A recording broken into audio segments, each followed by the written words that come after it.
What is scope? Scope is the foundation for any collective bargaining agreement. It all starts when workers at a company decide to form a labor union. Workers must first go through the process of certifying and electing a union to represent them.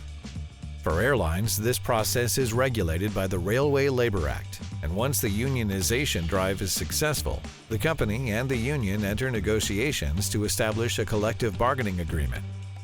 Within this agreement, there is a section where the company agrees to recognize the union as the representative for the class and craft that it represents. In our case, ALPA is recognized as the representative for all flight deck crew members on the Federal Express Corporation Master Seniority List, and this ties the company's flying to the pilots on the Master Seniority List.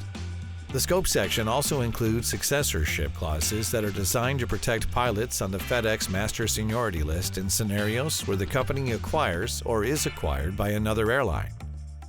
The scope section also provides protections against the utilization by the company of so-called alter egos, other airlines or organizations that perform flying and be utilized to circumvent the collective bargaining agreement and the rights of Master Seniority List pilots. Scope definitions. Section 1B of the contract states that all revenue flights operated by aircraft with a maximum gross takeoff weight greater than 60,000 pounds in domestic or international operation must be performed by pilots on the FedEx Master Seniority List. Let's now review the definition of domestic and international. Domestic is defined in the collective bargaining agreement as all revenue flying conducted entirely within the contiguous 48 states.